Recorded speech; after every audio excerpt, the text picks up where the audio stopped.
Hola, ¿qué tal? ¿Cómo están? Como siempre, me da muchísimo gusto saludarlos. Bienvenidos a una nueva emisión de In Situ a nombre de todo el gran equipo. Yo soy José Martín Sámano. El día de hoy tenemos una charla verdaderamente interesante. Usted seguramente la va a disfrutar. Está con nosotros el licenciado Gastón Alegre López, distinguido empresario, hombre de la comunicación, a su paso también por la política, en fin, pionero de la izquierda en Quintana Roo, defensor de la lengua maya. Hay muchísimas cosas de las cuales vamos a platicar el día de hoy, licenciado. Un gusto, de verdad. Te faltó una. A ver, dígame. Abogado. Abogado, claro, y es una de las más importantes, Es la que ¿verdad? más trabajo me costó. Oiga, pues platíqueme un poquito acerca ¿De ahí salió? Exactamente, de ahí comenzó todo. De ahí salió todo. Cuénteme, ¿por qué se dedicó usted a la abogacía? Bueno, es una cosa muy especial.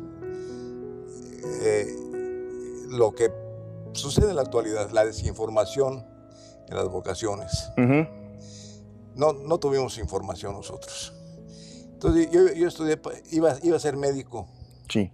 ¿Por qué? Porque mis tíos eran médicos, mis primos eran médicos. Y yo no sabía nada de lo que era abogado. Más que de un señor que pasaba por la puerta de mi casa. Ajá. Mis papás le decían, adiós, licenciado. Adiós, señor Alegre. Adiós, señora Alegre. Ajá. Y pues ese señor le llamaba la atención. Después, entre paréntesis, acabó siendo mi alumno. Lo acabé examinando examen profesional. De verdad. Después te platico la anécdota. Entonces no sabía yo más que realmente ser médico. Y un día un profesor me dijo, oye, Gastón, porque me oyó hablar en público, me dice, ¿qué de veras crees que puede hacer tu abogado? Que puede ser tu médico. Ajá. Y ya me puso a pensar. Y pues realmente no. Me puse a analizar qué carrera sería bueno. Química, me gusta mucho la química. Ajá. Puede ser químico. Ingeniero, soy pésimo para las matemáticas. Arquitecto, no sé dibujar. Y así empecé a sacar todas las carreras. Ajá. La de biólogo, pues en aquella época la carrera de biólogo no pintaba prácticamente, aunque el bachillerato de ciencias biológicas no pintaba como carrera.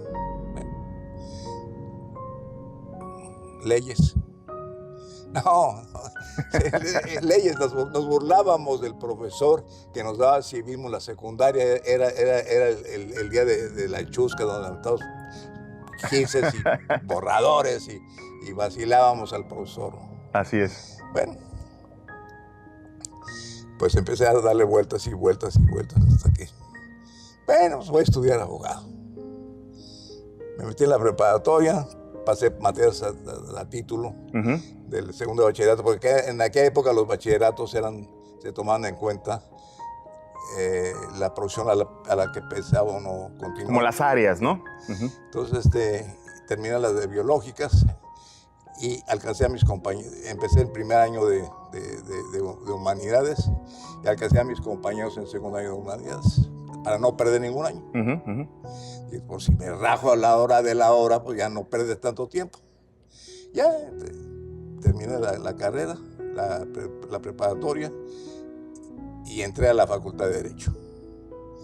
Y empezaron las materias, y empecé a saborear lo que era el derecho. Porque para mí el abogado es una constitución chiquita, es lo que estudiar la constitución es todo lo que van a hacer. Ajá. No, lo que implica ser abogado, el estudio, que realmente es importante para ser un buen abogado. ¿Y qué rama de la abogacía fue la que le llamó más la atención? El derecho fiscal. El derecho fiscal, el patito feo de todas las ramas. Es muy árido. Porque nadie lo quiere. ¿Pero no era usted bueno para las matemáticas? Pues no, pero aquí en este caso no son matemáticas. Ay, bueno, hay porcentajes, pero no. No es lo importante realmente. No, sí establece, pero no llega al quantum, sino más o menos sabe uno que es lo más y lo menos. Sobre todo con la aplicación de las tesis socialistas, de que el que gana más tiene que pagar más, el que gana menos debe pagar menos hasta llegar al mínimo de existencia, que está exento de impuestos, o debe estar exento de impuestos. Entonces, seguí la carrera, de Derecho y terminando me asocié con Carlos del Río, que después fue presidente del Tribunal Fiscal, después presidente de la Suprema Corte de Justicia. Tuve oportunidad de ser miembro del Tribunal Fiscal, no acepté. Tuve oportunidad de acercarme a la Suprema Corte, tampoco se me hacía un lugar muy frígido. Una tumba, llegar a la corte con esos mármoles así majestuosos, muy bonitos, pero sentía escalofríos de entrar yo a la corte cada vez que iba para asuntos profesionales. Ajá. Y no, dije, mejor la calle. Y seguí litigando en la calle.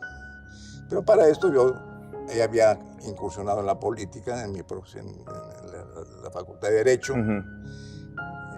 Estuve... ¿Siempre cargado a la izquierda, don Gastón? Sí. Siempre estuve cargado a la izquierda.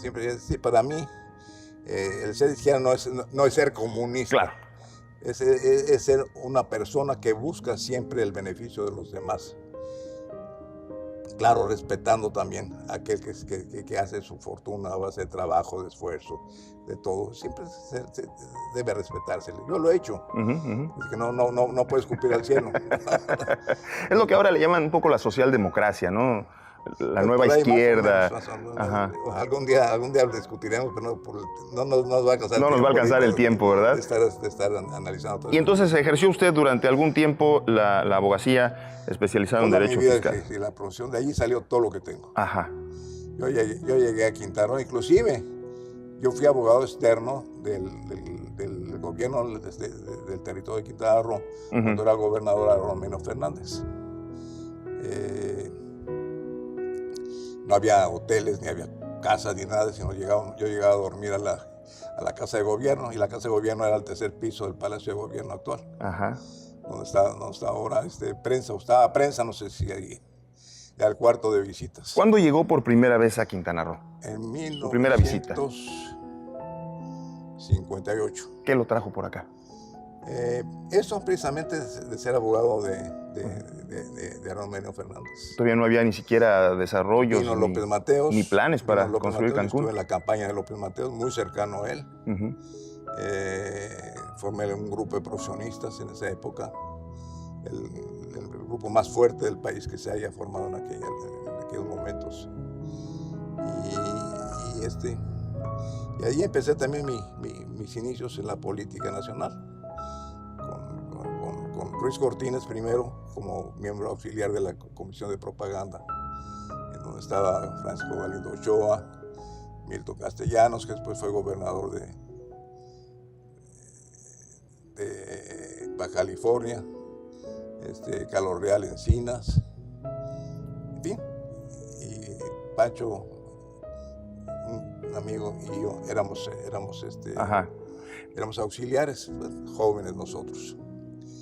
Y de ahí sí empecé a seguir la política. ¿Y se enamoró usted de Quintana Roo a primera vista? Bueno, lo conocí y me tocó ver. Lo primero que hice fue organizar un acuerdo de delegación de facultades de la Federación de varias dependencias federales en favor del gobernador de Quintana Roo para poder titular los bienes, porque no había propiedad privada. Toda la propiedad del Estado. Entonces tenía que organizar al particular para poder adquirir bienes a través de una cesión de derechos que hiciera el presidente, el gobierno federal a través del gobernador del Estado. Sí. Entonces pues me empezó a gustar, pero cuando más me gustó fue en mi viaje de bodas, que llegué a Cozumel. Invitado por los hermanos Joaquín, en aquella época. Llegué allí, pasé mi luna de miel. Por supuesto, te imaginarás, recién casado con mi novia, que fue mi alumna, por cierto. Ah, mire. Con mi alumna. Pero en fin, parándome el cuello yo, porque tenía una suite, la más importante de toda la isla. En esa época. Porque no había nada, no había calles, no había nada, era pura arena todo, pero había un hotelito ahí. La única suite presidencial era el piso de arriba. Ajá. Ahí me pasé gratis, con una lancha abajo, con un lanchero. Un lanchero, sí. Que me acompañaba. Entonces, ¿te imaginas? Me sentí un personaje importante con mi nueva mujer. Claro, claro. Y eso no se me olvida. Claro. Y además, lo bello que representó Cozumel, una isla preciosa, encantadora. Y entonces en ese momento ya le nació el gusanito de venirse a vivir para acá y dejar la Ciudad de México, su natal Ciudad de México. No, todavía no. Ya fue en la campaña de Miguel de la Madrid, que fui organizador, me tocó ya en los 70. La organización parcial de la campaña de él. Ajá. Que venimos a Quintana Roo. Entonces empezó el gusanito de venir otra vez por acá. Para esto también gané yo la licitación de las estaciones de la estación de Radio Turquesa. Ajá. Y ya con ese motivo pues ya me tuve que venir. Y de lo que no me arrepiento, porque pues aquí me volví orgullosamente cancunense y dignamente quintanarroense. ¿Cuándo se le ocurrió a usted ese dicho? Muy al principio de que sacamos la radio al aire, porque me había percatado de que estábamos rodeados de gentes como yo, que veníamos de todas las partes del país. Pero, pues realmente...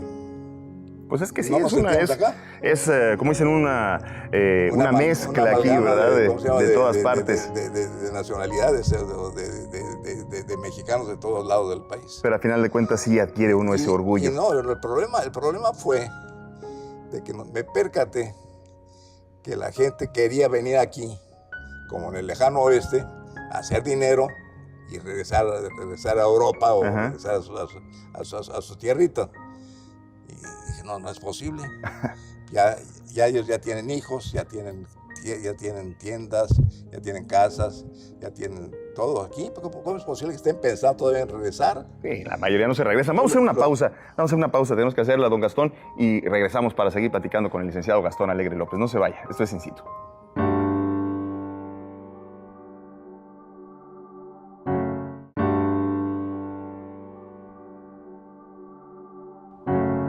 Amigos, estamos de regreso en esta emisión especial de In Situ, platicando con el licenciado Gastón Alegre López, distinguido abogado, empresario de los medios de comunicación, por supuesto, defensor de la lengua maya. Usted llegó aquí en los 70, nos estaba platicando en el bloque anterior, la primera vino a pasar su luna de miel aquí en Cozumel y desde ahí dijo, me quedo, y además con las concesiones de Radio Turquesa. Pero luego, ¿en qué momento decide usted y por qué convertirse en un defensor y promotor de la lengua maya, don Gastón? Mira, en la primaria tenía yo un profesor, en la secundaria, tenía un profesor que era yucateco, y él nos hablaba de los mayas quiché, era profesor de Historia de México, y se extendía mucho en los mayas quiché. No hablaba de los mayas, sino de los mayas quiché,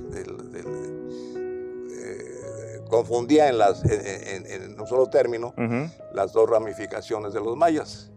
Te aclaro que no tengo ningún antecedente familiar que sea maya, ni mucho menos, pero empezó a nacer el cariño por los mayas y el interés por estudiarlos. Ya cuando vine acá, ya empecé a tratarlos, empecé a ver el tipo de gentes que eran, lo bondadoso que son todos ellos, cómo se encontraban maltratados por muchas gentes, por muchos de nosotros. Y yo creo que eso me dio la idea de apoyarlos, apoyar su cultura. Empecé a analizarlos, empecé a visitarlos, visité todos los centros ceremoniales, acabé siendo Nojoy Shukun, hermano mayor de ellos. Y a la fecha pues, sigo yo, voy con ellos como si fuera maya. Desgraciadamente no hablo la lengua maya. Estoy estudiándola todavía. Soy un pésimo alumno, pero ahí voy, más o menos, porque tengo deseos de aprender bien. Y me empecé a animar mucho con la idea de estar con ellos, de convivir con ellos. Y ¿Por qué la lengua maya? Los mayas, con la influencia española, empezaron a alejarse un poco de sus costumbres. A los niños les enseñaba español. No permitían que hablaran maya para que no los humillaran. Ajá. Esa era la idea en aquella época. Entonces se fue perdiendo la lengua maya y naciendo el español. Entonces, de ahí surgía la idea de que el maya debía sentirse orgulloso de su lengua, porque es una lengua muy importante. Es una lengua que si se pone a analizar la cultura que representa, es una de las más grandes del mundo. Claro. Entonces, y es de las cosas que pues, podemos presumir con muchísimo orgullo, ¿no? Claro. Oiga, don Gastón, hablando del tema de la comunicación, los medios, ¿cómo ve usted que se han transformado desde que comenzó, por ejemplo, con Grupo Turquesa aquí en la península? ¿Y cómo ve actualmente, en general, la televisión, la radio? ¿Cómo ha visto usted este cambio? Bueno, sí ha habido cambios. Las redes sociales han influido demasiado. Y no se puede concebir ya en la actualidad ya la comunicación sin las redes sociales. Entonces tiene que haber una combinación entre lo que tenemos con anterioridad y las redes sociales para que puedan subsistir. Pero sí ha cambiado mucho. Ha habido una gran evolución. ¿Y usted siente que los medios se han adaptado a esa evolución? ¿Vamos al mismo ritmo? Algunos sí, otros no. ¿Cómo ve el futuro? Porque hay quienes han dicho durante mucho tiempo atrás que va a desaparecer la televisión, que va a desaparecer la radio, y al contrario, la radio y la televisión siguen fuertes. La radio menos que la televisión. La televisión, quizá por lo costoso que es, se alarga un poco, pero no tanto como la radio. La radio, uno oye radio en cualquier momento, si no necesita comprar aparatos costosos. Lo oye en el trabajo, en el automóvil. La televisión tiene que ser en la casa. Llega uno cansado del trabajo, no alcanza a ver la televisión, en fin. Hay ciertas cosas que... ¿Hay radio para rato? Yo creo que sí. Yo creo que sí tenemos radio. Ya nosotros acabamos de tener otras 7 estaciones más que sacamos en una subasta. Y estamos por abrirlas aquí en la península. Licenciado, usted quiso ser gobernador de Quintana Roo. Sí. Entre Andrés Manuel López Obrador y yo ha habido una afinidad tremenda desde hace muchos años. Entonces, yo lo apoyé para que fuera presidente del PRD. Fue un apoyo muy relativo. Y él me apoyó para que fuera yo gobernador. Y así empezamos a los dos a juntar nuestros esfuerzos, porque somos muy afines. ¿En coincidencia ideológica? Y en cuestiones ideológicas coincidimos mucho los dos. A mí me desesperaba que lo atacaran de ¿cómo se llama?, de demagogo, cuando yo sabía que no era demagogia.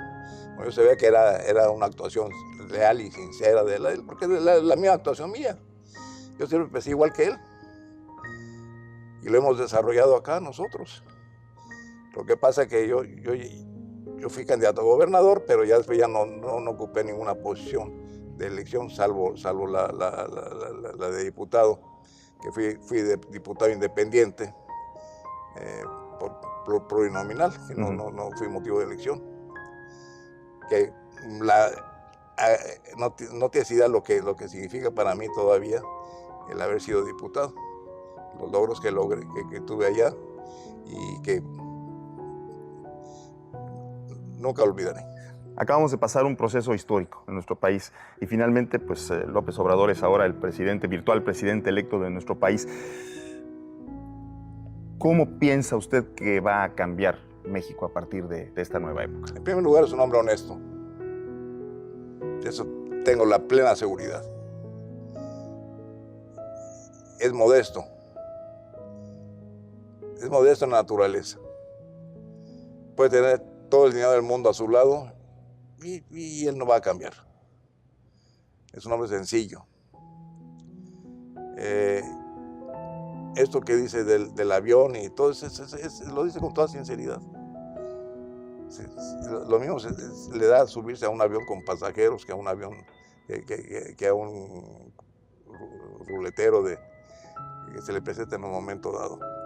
O irse en su cochecito con su chofer, manejando kilómetros eternos para llegar de un pueblo a otro. ¿A Quintana Roo cómo cree que le vaya?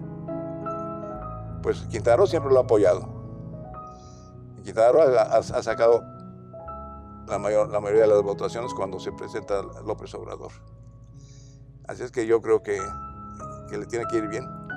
Pero no solamente por eso, sino porque también merece Quintana Roo que le vaya bien. Por supuesto. Y López Obrador quiere mucho a Quintana Roo. ¿Cómo ve usted actualmente el Estado? Atravesamos por problemas serios, inéditos, sobre todo de violencia. Tenemos el problema, la violencia es algo malo, es algo que tendrá que pasar tarde o temprano.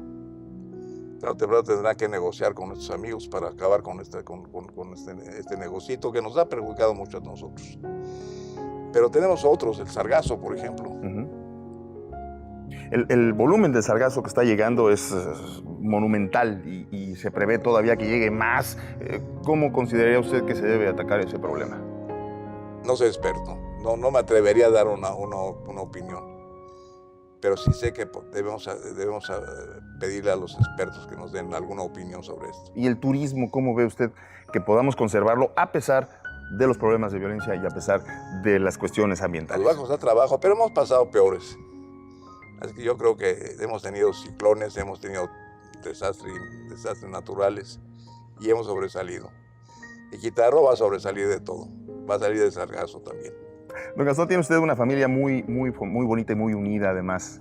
Un hijo que ha sido, es actualmente su director de aquí, de Grupo Turquesa, y que ahora se va también al Congreso de la Unión. En fin, platíquenos un poquito acerca de su familia y lo que representa para usted. Pues ya acabas de mencionar a uno de ellos, ¿no? que va al Congreso. Todos son políglotas, porque todos se educaron en el extranjero. Te hablan 3 idiomas, inglés, francés y español, como lenguas maternas. Y como segunda lengua es el alemán y el ruso.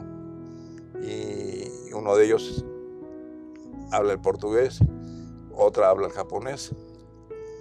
En fin, se sabe manejar ellos, se han manejado internacionalmente. El más chico es presidente de Google. Es uno de los 5 presidentes encargados de competir con Avanpur. Con todas las compras del menudeo que se las está adaptando para Google. Ya va en un 10% de las compras de cómo va Avanpur. Es que gracias a él. ¿Cuál es la fórmula para educar y criar a hijos exitosos? Si es que la hay. Ponerlos a trabajar desde chiquitos. Yo los ponía a trabajar desde chiquitos, los ponía a recoger nieve y a cortar el pasto de los jardines para que sacaran sus centavitos. ¿Cuántos nietos tiene, don Gastón? Son 12, ya tengo la docena. Nos queda un 11, minuto. 11, me falta una. Ah, mire, ya casi, ya es nada. Estamos a un minuto de acabar esta emisión, don Gastón. Hay muchísimas cosas de las que también me hubiera gustado platicar, pero yo quisiera que usted nos dijera cómo quiere usted que se recuerde la figura de don Gastón Alegre López. Un hombre servicial, un hombre de apoyo y como un amigo de todos. Muchísimas gracias. Muchísimas gracias y además le aprecio mucho su sencillez, su amabilidad y concedernos esta entrevista. No, al contrario. Muchas gracias. Gracias por estar. Gracias, don Gastón, un privilegio. Y gracias, por supuesto, también a ustedes que nos hacen el favor de acompañarnos en cada emisión de In Situ a nombre de todo este gran equipo. Yo soy José Martín Sámano, pásela bien y como siempre, abrazo fuerte donde quiera que esté.